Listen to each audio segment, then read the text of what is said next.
এই গল্পটি শুরু হয় ওভারগার্ড নামের এক ব্যক্তির সাথে। ওভারগার্ড গত ৩ বছর ধরে তুষারবৃত আর্কটিক অঞ্চলে একা আটকা পড়েছিল।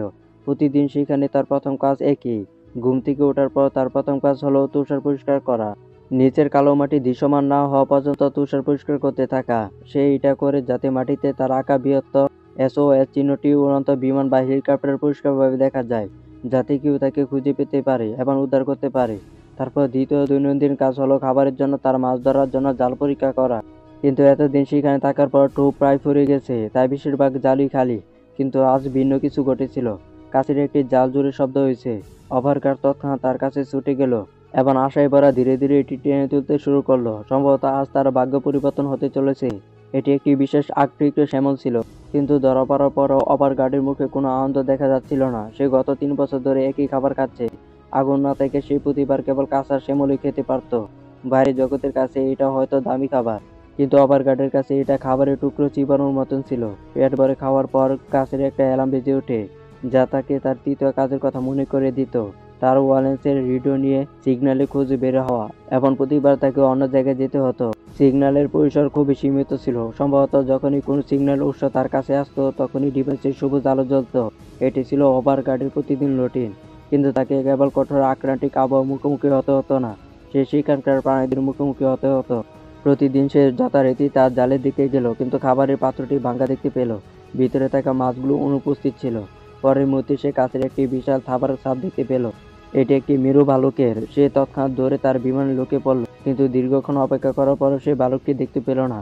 ওভারগার্ড ভেবেছিল ভালুকটি চলে গেছে, তাই সে আবারও সংকেত খোঁজার জন্য বাইরে যাওয়ার সিদ্ধান্ত নিল।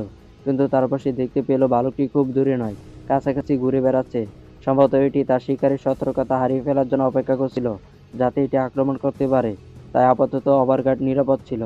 সে অন্য পাড়ে গিয়ে রেডিও নাড়াতে শুরু করলো, এবং ঠিক তখনই দূরে একটি বিশাল জ্বর তার দিকে এগিয়ে আসতেছে। ঠিক প্রবল বাতাস বইতে শুরু করলো। ওভারগার্ড হাল ছেড়ে দিল এবং তাকে ফিরে যেতে হলো। কিন্তু ঠিক তখনই রেডিওতে হঠাৎ এক মুহূর্তের জন্য এক সবুজ আলো জ্বলে ওঠে। যদিও এটি মাত্র এক মুহূর্তের জন্য ছিল। সে এটি ধরার জন্য যথাসাধ্য চেষ্টা করে, এবং প্রকৃতপক্ষে যখন রেডিও নাড়াতে থাকলো, সবুজ আলো আবার জ্বলে উঠলো। সে সংকেতের উৎস খুঁজে বের করার জন্য তার পাশে তাকালো। পরের মুহূর্তে তার চোখের সামনে একটি হেলিকপ্টার এসে হাজির হলো। এটি দেখে ওভারগার্ড তৎক্ষণাৎ সাহায্যের জন্য প্রস্তুত রাখা দোয়াল লাঠিটি জ্বালিয়ে দেয়। সৌভাগ্যক্রমে এটি ছিল আকৃতির সাদা তুষার, তাই ধোঁয়া আরও বেশি দৃশ্যমান ছিল। হেলিকপ্টার ক্রুরা দ্রুত তাকে দেখতে পেল। বিমানটি তার দিকে ঘুরে আসতে দেখে সে আনন্দিত হয়েছে। ৩ বছরের মধ্যে প্রথমবারের মতো তার মুখে হাসি ফুটেছিল। ওভারগার্ড যখন ভাবল সে নিরাপদ, ঠিক তখনই ভাগ্য তার সাথে আরেকটি রসিকতা করল। সাম্প্রতিক ঝড়ের প্রভাবে হেলিকপ্টারটি ১ ইঞ্চিও নড়তে পারছিল না। তারপর এটি প্রচণ্ডভাবে কাঁপতে শুরু করে এবং অন্যদিকে উড়ে যায় অনিয়ন্ত্রিতভাবে। ওভারগার্ড ভেবেছিল যে সম্ভবত তারা এটিকে বাঁচাতে চাননি, কিন্তু পরের মুহূর্তে এটি মাটিতে আছড়ে পড়ে। কিন্তু কল্পনা করেনি যে এত কষ্ট করে পালানো এমন একটি ট্র্যাজেডিতে পরিণত হবে। কিন্তু এখন সুখের সময় নয়, মানুষকে বাঁচানো আরও গুরুত্বপূর্ণ। ওভারগার্ড দ্রুত ঘটনাস্থলে ছুটে যান। পাইলটকে টেনে বের করার সময় তার শ্বাসও বন্ধ হয়ে গেছিল।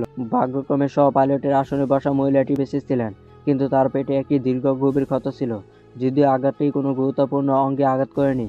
যদি তিনি তাৎক্ষণিক চিকিৎসা না পান, তবে তিনি সংক্রমণের কারণে মারা যেতে পারেন। ওভারগার্ড দ্রুত বিমানের প্রয়োজনীয় ওষুধের জন্য অনুসন্ধান করেন।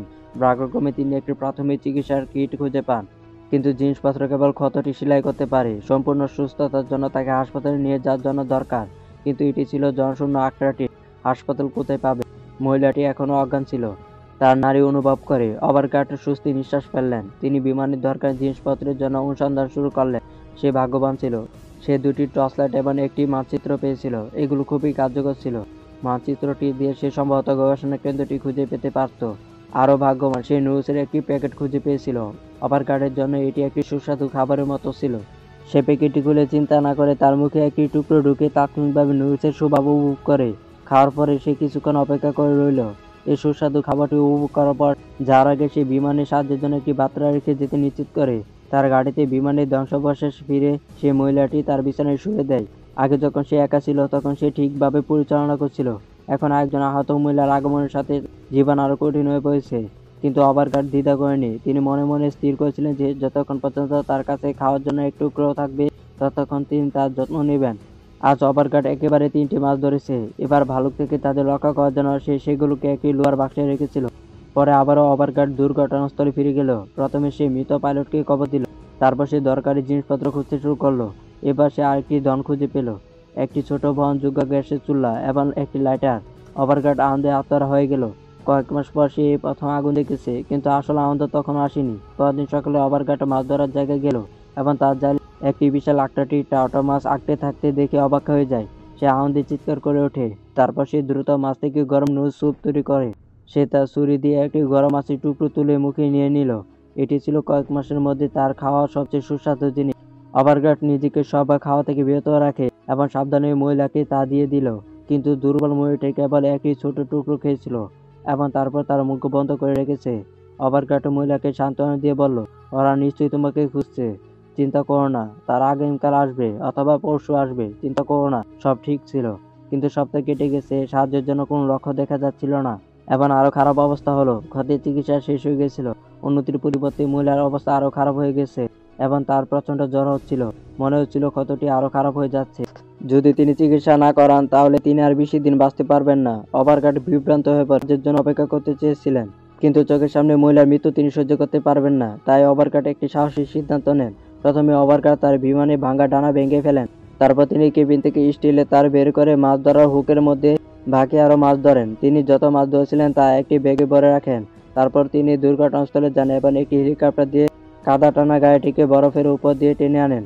তিনি মহিলাটিকে চিকিৎসার জন্য উদ্ধার কেন্দ্রে নিয়ে যাবেন, তবে স্টেশনটি অনেক দূরে ছিল এবং তারা সেখানে পৌঁছাতে সক্ষম নাও হতে পারে। কিন্তু ওভারগার্ড মহিলাকে বাঁচাতে এই ঝুঁকি নেওয়ার সিদ্ধান্ত নেন। দড়ি বাঁধেন, একটি গ্যাসের চুলা স্থাপন করেন, একটি বড় বোতলে জলে ভরে দেন, একটি সিগন্যাল ট্রান্সমিটার এবং ধোঁয়া লাঠি নেন। তিনি মহিলার পরিবারের একটি ছবিও রাখতে ভুলেননি। তারপর তিনি সাবধানে তাকে একটি স্লিপিং ব্যাগে শুয়ে দেন। যাওয়ার আগে ওভারগার্ড আকৃতিকে তার বাড়ির দিকে শেষবারের মতো একবার তাকান এবং পিছনে না ফিরে দ্রুত এগিয়ে যান, কারণ যদি তিনি আবার তাকান তাহলে তিনি হয়তো আর যেতে সাহস করবেন না। কিন্তু পায়ে হেঁটে আটলান্টিকে পার হওয়া এত সহজ ছিল না। আটলান্টিকের মধ্যে আটকা পড়ার পর এটি ছিল ওভারগার্ডের সবচেয়ে বিপজ্জনক কাজ। তিনি তার নিরাপদ আশ্রয় ছেড়ে একজন আহত মহিলার সাথে সাদা সমভূমিতে পেরিয়ে হেঁটে যাচ্ছিলেন।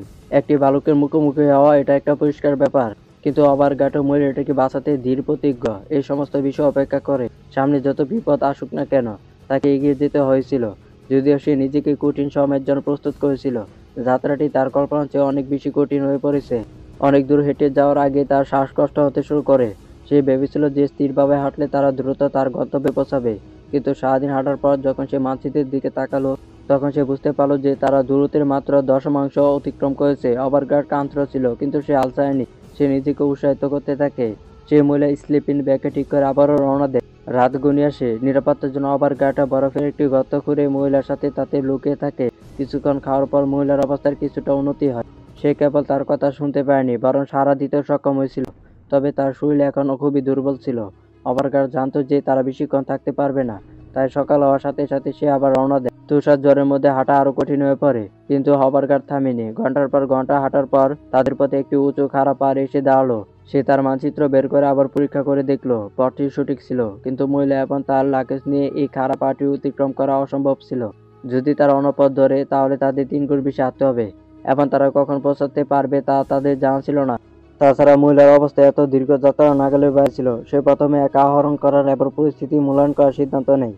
ওভারগার্ড বরফ আরোহণের সরঞ্জামের সাহায্যে উপরে উঠে যায়, কিন্তু অবাক হয়ে সে বুঝতে পারে যে পাহাড়ের অন্য পাশে পথটি সম্পূর্ণ সমতল এবং সহজ ছিল। ওভারগার্ড দ্বিধাগ্রস্ত ছিল। সে যেতে পারত, কিন্তু নিচের মহিলার কি হবে? সেখানে কোনো মাছ ছিল না এবং মৃত ভালুকের বিপদ ছিল। যদি সে তাকে একা ছেড়ে দেয় তাহলে সে অবশ্যই মারা যাবে। অবশেষে তার মানবতা জয়লাভ করে, কিন্তু মহিলাকে কিভাবে উপরে তোলা যায় তা ছিল সবচেয়ে বড় সমস্যা। সে প্রথমে মহিলা এবং তার লাগেজ আলাদা করে তারপর তাকে টেনে উপরে তোলার চেষ্টা করে কিন্তু ভারী কাদা কেবল কাঁপছিল না। সে হাল ছাড়তে রাজি হয়নি। সে বারবার চেষ্টা করছিল, কিন্তু প্রতিবার ব্যর্থ হয়। সে হাঁটু গেড়ে বসে জোরে জোরে হাঁপাতে থাকে। সে বুঝতে পারে যে সে তাকে টেনে তুলতে পারবে না।